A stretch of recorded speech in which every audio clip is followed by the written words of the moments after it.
What's up, man? This Lord Mav. You know I'm smoking in the beginning of this podcast like a damn rapper, man. hmm This shit gonna take a while. Shout out to Mac Miller. Always play new faces. This shit gonna take a while, cause this shit for me. For real. Like I was feeling a little bit weird. But I be knowing like the difference. Give me a second, I gotta check on my son always. Shout out to Jeremiah. Shout out to the baby beast. Um fucking this shit is just weird. Like I do all of these for me really. But the thing about being an adult is, you know, even when I was 22 and 23 and shit, it's like, well, we'll say before I had my kid, it's like I'm angry and I don't stop my anger for anything. But nowadays, since my son is big, like he gonna be 2 in a couple days, I know that he understands things and he understands it more than just seeing and observing and absorbing it. He understands, and that's the thing that changed me from being a nigga that just wild out because I'm angry and actually just sitting there holding it. I had a friend in high school. Give me a second. I had a friend in high school called Raphael. His name was Raphael. He wasn't called Raphael. But he told me one day, he was like, son, you gotta learn how to just sit there and stare at the wall for 10 minutes. And I was like, man, fuck all that. Fuck these bitches. That's exactly what I said. But the thing was, I had flipped a desk in the middle of school, and I did a lot of like outburst shit often in school. So he was like, son, you really gotta get that shit under control, man. And he was right and shit. But it's like nowadays I understand that because I don't want my son to turn into me and shit. Like I'm not that bad of a person, but I don't want him to be me. I don't ever want him to feel the ways I felt. So that's what changes me with this anger. And that's what fuels me even more to get on this thing, because I could vent, really. But what I was going to talk about on this podcast was Mac Miller, really. And just the aspect of a celebrity dying. Like, I call myself, a little backstory. My first name was Mavette the Black Wolf. Like, they always called me a wolf because of my beard. I had a beard real early and it was real scraggly and whatnot. So they called me a wolf and shit. I was wolfing. I also had like a fascination. My cousin used to have a screen name or whatever you called it back then, the gamer tag for the first Xbox. It used to be called Lone Wolf, and I like the idea of a wolf because a wolf is supposed to be in a pack, but a wolf that's by itself, he a lone wolf and he's in a pack of his own. And then I wanted to be a superhero, so that's where the Mavet, because Mavet is Hebrew for death. I don't know if I'm pronouncing it right, but that don't matter no more because it's Mavet now. But the thing is, I took the aspect of Batman. Like, I literally took it from Batman. That was my favorite superhero at the time. My wife took it now, so now I'm on the Superman. But with Batman, it was like he was afraid of bats, and that was his fear, so he made that what he is, to share his fear with the world, with the criminals. Fuck the world. But me, I was, I'm afraid of death. That's my worst fear. So I'm a vet, the Black Wolf. I happen to be a Black Wolf, but I'm death itself because that's what I fear the most. So with this Mac Miller shit, it's like it's crazy because I already felt death. I feel death for people who I don't even know and shit. It's like them shit's some real sad shit. But Mac Miller is different because it's the first since I've been rapping. Like I'll be like, damn, it's crazy that Big L dead. It's crazy that Tupac dead. It's fucking crazy that Biggie dead. It's crazy all these niggas is dead. It's crazy Craig Mack died and fucking Prodigy died and all this shit. Like, it's crazy. But this is the first instance where a nigga that I came up on as a rapper dies, like, in my lifetime and shit.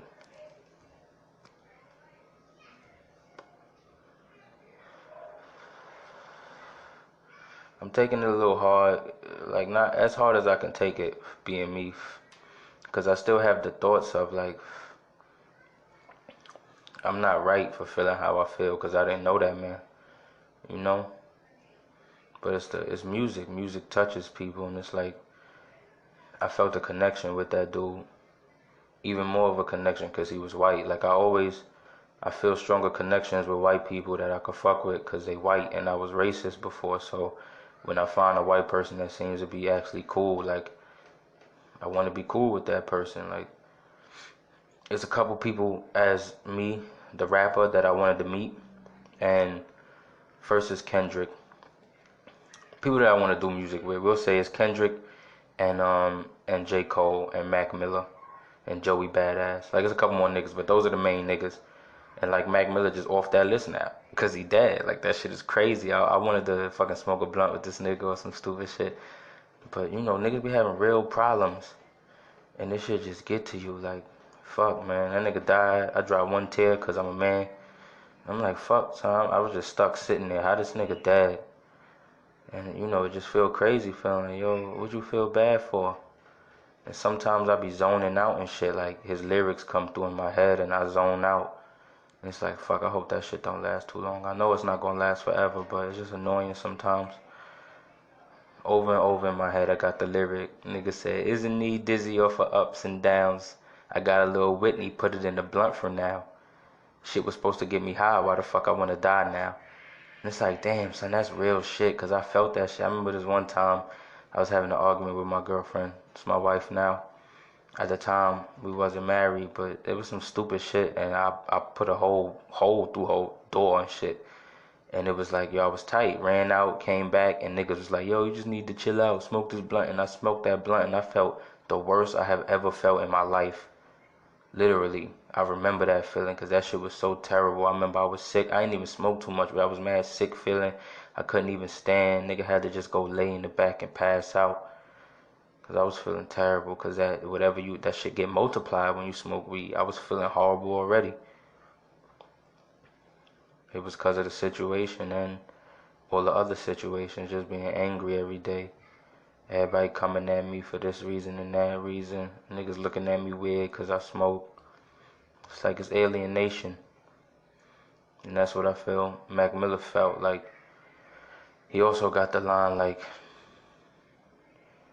I can't remember it specifically. He like, I know my father probably wished that I would just smoke pot. My granddad probably killed me for these drugs I got. You know, it's like, damn, son. And at the same time, I told my brother, I'm like, yo, I ain't gonna take nothing else. Cause I know how I am with stuff. I know how I am with trying to feel happy again. With that, I'm trying to feel happy like I was when I was a kid. And I ain't talking about like nostalgic shit. I'm talking about the feeling of being free and not having so many worries. And it's hard to get away from that. You can't really get away from that. It's really just learning how to not let it affect you so much. And that's the real fucked up part, man. And that's why niggas keep searching for drugs and searching for drugs and niggas be like, yo, I hate being sober, and that's real shit, cause being sober, you gotta take everything. If I had the choice between working and working high, I would always pick working high.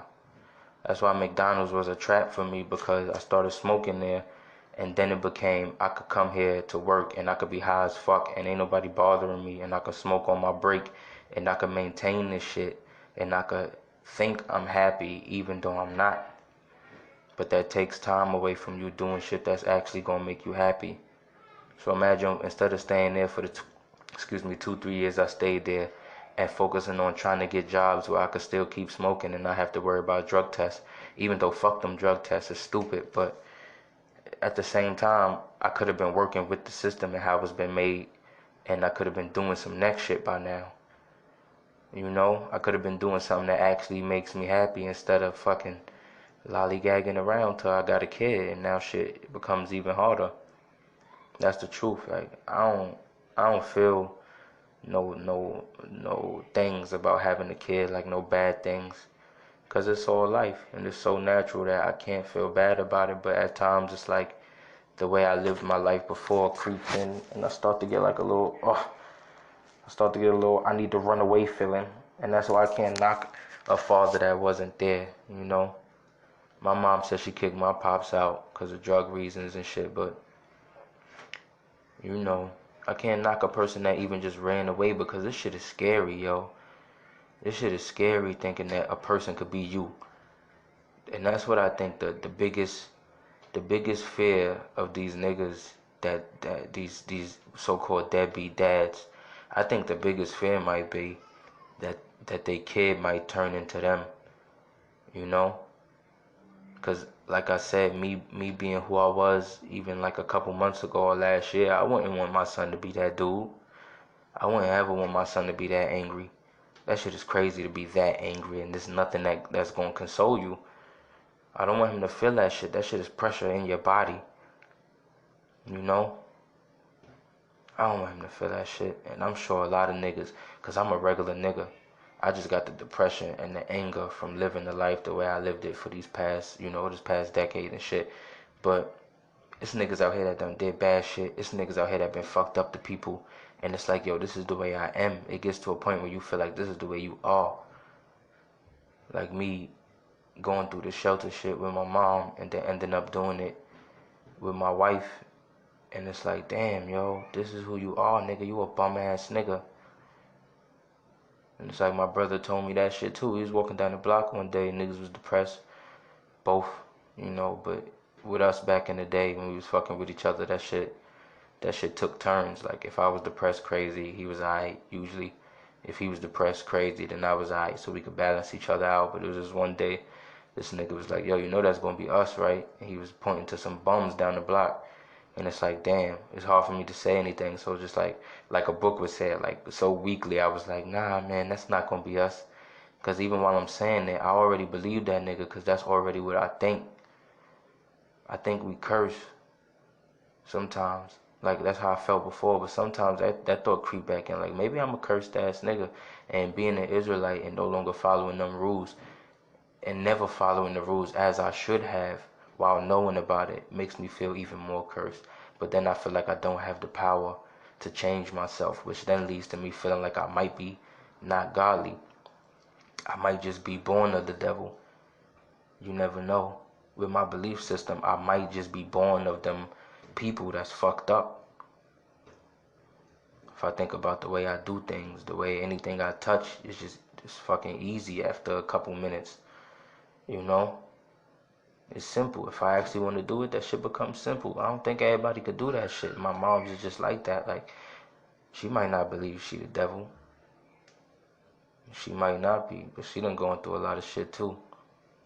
There's no telling. We don't know how this earth operates. We don't know the shit that really happened before us. We can get told, but we don't even fully understand it. What if some of us out here is like that? They just can't change. But I can't really afford that thought. Because then that'll lead me to the Mac Miller route. With myself, I can't. That's why I can't take no other drugs, man. My thought process was high enough without weed.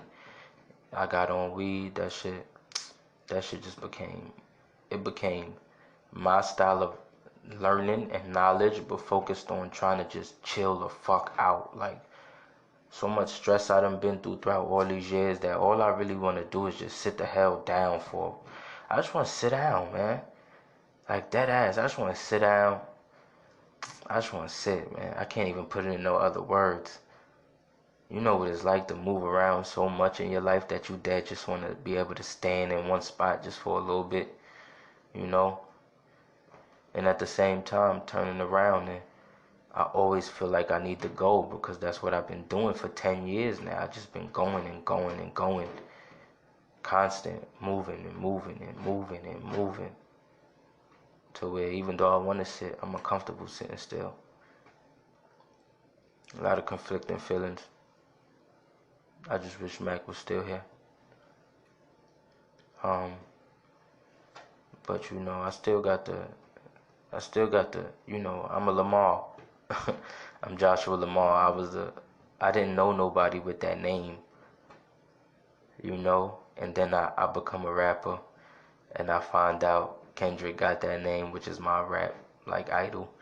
Kendrick got it, and J. Cole got it, which is very near to a rap idol for me. And and then I found out, which I was mad about, that fucking Young Thug, where her name is Jeffrey Lamar, And then I started thinking about it after I started listening to his music. I'm like, that'd be cool too to get this motherfucker on the hooks.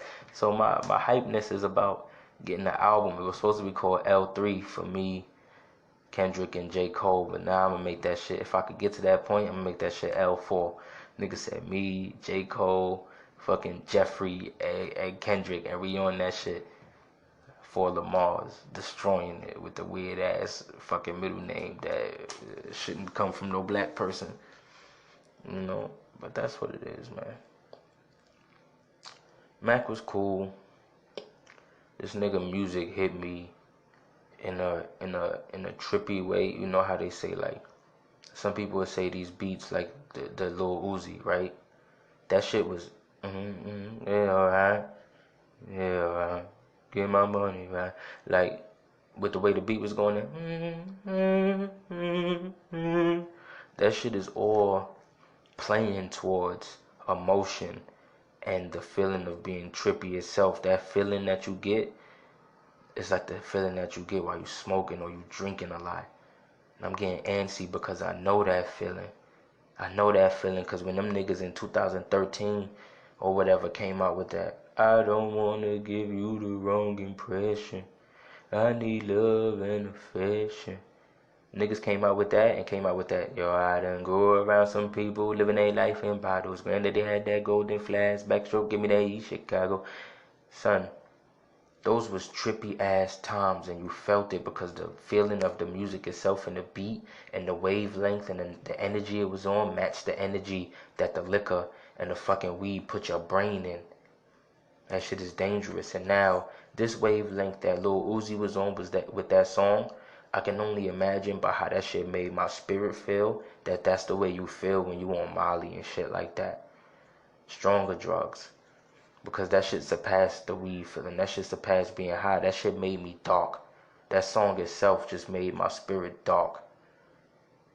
To where the only line that I fuck with the song, but the line that I really fuck with is that you the worst, you the worst. I cannot die, nigga. This my universe. And that's how I felt at that time. Like, yo, I'm suicidal as fuck.